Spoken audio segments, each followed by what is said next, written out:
Assalamualaikum warahmatullahi wabarakatuh. Kami dari kelompok 4 yang akan membahas tentang gugatan konvensi, rekonvensi, dan eksepsi dalam proses acara perdata dengan dosen pengampu Dr. Nahrawi SHMH.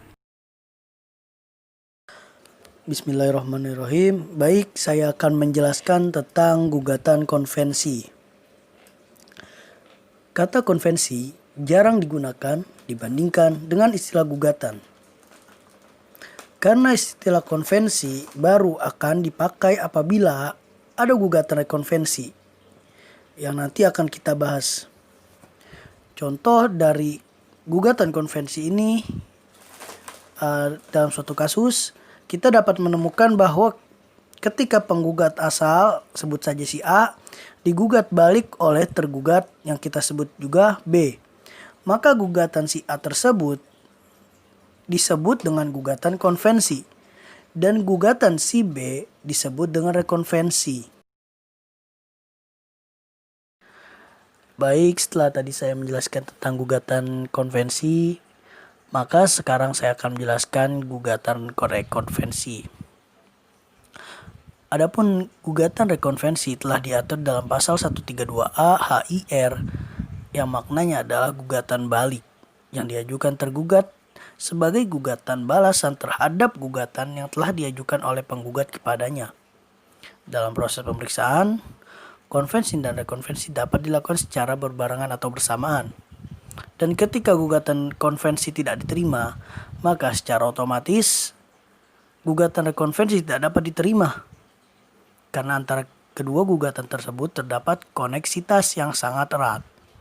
Sebagaimana digariskan dalam putusan Mahkamah Agung atau MA nomor 50K/PDT/1983. Selanjutnya adalah tujuan gugatan rekonvensi. Tujuan gugatan rekonvensi adalah untuk mengimbangi gugatan penggugat agar sama-sama dapat diperiksa sekaligus. Menggabungkan dua tuntutan yang berhubungan untuk diperiksa dalam persidangan sekaligus, mempermudah prosedur pemeriksaan, menghindarkan putusan yang saling bertentangan satu sama lain, menetralisir tuntutan konvensi, memudahkan acara pembuktian dan menghemat biaya. Dan berbagai tujuan positif yang terkandung dalam sistem rekonvensi tersebut, terdapat manfaat yang diperoleh dalam menggabungkan dua gugatan sekaligus. Bukan hanya sekadar memenuhi kepentingan pihak tergugat saja, melainkan meliputi kepentingan penggugat maupun penegak kepastian hukum dalam arti luas. Yang terpenting di antara tujuan itu adalah 1. Menegakkan asas peradilan sederhana, yakni sesuai dengan ketentuan pasal 132B ayat 3 HIR, gugatan konvensi dan rekonvensi diperiksa dan diputus secara serentak dan bersamaan dalam satu proses dan dituangkan dalam satu putusan. Yang kedua ada menghemat biaya dan waktu. Menghemat biaya apabila pemeriksaan gugatan rekonvensi dilakukan secara terpisah dengan konvensi. Biaya yang mesti dikeluarkan untuk memanggil para pihak maupun biaya lain yang mesti dikeluarkan menjadi 2 kali lipat. Sebaliknya, apabila pemeriksaan dilakukan melalui sistem rekonvensi, biaya dapat dihemat lebih kurang 50% karena biaya rekonvensi menjadi 0 diabsorpsi oleh biaya konvensi. Ada pula menghemat waktu. Dan menghemat waktu apabila proses pemeriksaan berdiri sendiri sudah harus memerlukan waktu yang berbeda dan terpisah untuk masing-masing gugatan. Konvensi memerlukan jatah waktu tersendiri dan begitu pula sebaliknya dengan gugatan rekonvensi, akan tetapi sesuai dengan ketentuan pasal 132B ayat 2 HIR yang memerintahkan pemeriksaan antara keduanya dalam satu proses dan dalam satu putusan. Penyelesaian kedua perkara menjadi lebih singkat. Jangka waktu yang dipergunakan dapat dihemat setengah dari semestinya. Selanjutnya, syarat formil gugatan rekonvensi. Bentuk pengajuan gugatan rekonvensi boleh secara lisan, sebagaimana ketentuan pasal 132A ayat 1 HIR. Akan tetapi, lebih baik dengan cara tertulis. Bentuk-bentuk yang mana saja yang boleh dipilih tergugat, apapun bentuknya, yang penting diperhatikan, gugatan rekonvensi harus memenuhi syarat formil. Gugatan ada 3, yaitu 1. Menyebut dengan tegas subjektif yang ditarik sebagai tergugat rekonvensi. Yang kedua, merumuskan dengan jelas posita atau dalil gugatan rekonvensi berupa penegasan dasar hukum dan dasar peristiwa yang melandasi gugatan tersebut. Yang ketiga, menyebut dengan rinci petitum gugatan rekonvensi tersebut. Apabila unsur-unsur di atas tidak terpenuhi, gugatan rekonvensi dianggap tidak memenuhi syarat dan harus dinyatakan tidak dapat diterima. Menurut putusan MA nomor 1154 K/SIP garing 1973 tanggal 1 April tahun 1975, gugatan rekonvensi yang tidak memenuhi unsur syarat formil gugatan maka dianggap bukan merupakan gugatan rekonvensi. Yang konstruksi ini seolah-olah ada gugatan rekonvensi pada hal tersebut tidak tegas dinyatakan dalam jawaban tergugat atau apabila unsur yang disyaratkan tidak terpenuhi tidak dapat dibenarkan. Misal, tergugat menegaskan dalam jawaban mengajukan gugatan rekonvensi, tetapi tidak dibarengi dengan petitum gugatan. Dalam kasus ini, meskipun gugatan itu merumuskan dalil, gugatan rekonvensi dianggap tidak sah apabila dalil itu tidak dibarengi dengan petitum gugatan. Eksepsi dalam hukum acara perdata.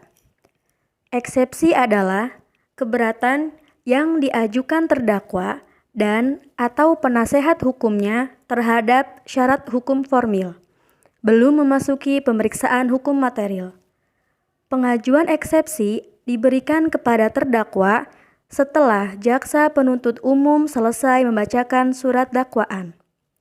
Majelis hakim akan menanyakan dan memberikan kesempatan kepada terdakwa atau penasehat umum apakah terdakwa akan menanggapi atau keberatan terhadap dakwaan jaksa penuntut umum, ataukah dalam bentuk eksepsi, sebagaimana diatur dalam pasal 156 ayat 1 KUHP. Eksepsi atau keberatan diajukan setelah surat dakwaan dibacakan oleh penuntut umum dan keberatan diajukan secara tertulis sebelum sidang memeriksa materi perkara, dan tidak bisa dilakukan di luar kesempatan tersebut.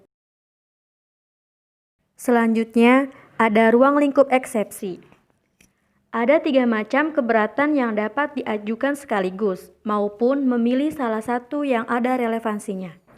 Yang pertama, keberatan bahwa pengadilan tidak berwenang mengadili perkaranya. Yang kedua, keberatan bahwa surat dakwaan tidak dapat diterima. Dan yang ketiga, keberatan bahwa surat dakwaan harus dibatalkan. Baiklah, selanjutnya akan membahas tentang jenis eksepsi. Yang pertama, eksepsi mengenai kewarganegaraan. Eksepsi mengenai kewarganegaraan dibagi menjadi 2, yakni kewenangan absolut dan kewenangan relatif. Yang pertama, kewenangan absolut, yakni pengadilan tidak berwenang mengadili perkara yang bersangkutan, tetapi lingkungannya atau pengadilan lain yang berwenang mengadilinya. Dan kewenangan absolut ini diajukan selama proses pemeriksaan berlangsung sejak proses pemeriksaan dimulai sampai sebelum putusan diajukan. Ini berdasarkan pasal 134 HIR. Yang kedua, kewenangan relatif diajukan pada saat sidang pertama atau bersama surat jawaban yang diatur pada pasal 118 HIR dan pasal 99 RF. Yang kedua yakni eksepsi di luar kewarganegaraan. Yang pertama yakni eksepsi surat kuasa penggugat tidak sah, yakni surat kuasa tidak memenuhi pasal 123 ayat 1 HIR dan putusan MA nomor 1712K/PDT/1984 dan SEMA nomor 6 tahun 2013. Yang kedua, error in persona, yakni meliputi penggugat tidak punya hak, kurang pihak yang digugat atau salah satu pihak yang digugat. Yang ketiga yakni nebis in idem, yakni pokok perkara yang diajukan sudah pernah diputus pengadilan.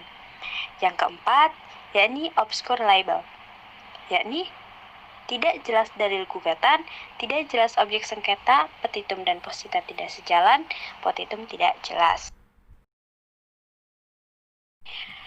Jenis yang ketiga yakni eksepsi di luar hukum material. Yang pertama, eksepsi delator, yakni perkara belum dapat diperiksa karena masih prematur. Bisa terjadi karena jangka waktu sudah diperjanjikan atau adanya penundaan perjanjian. Yang kedua, eksepsi peremptor, yakni perkara tidak dapat diperiksa karena sudah daluarsa.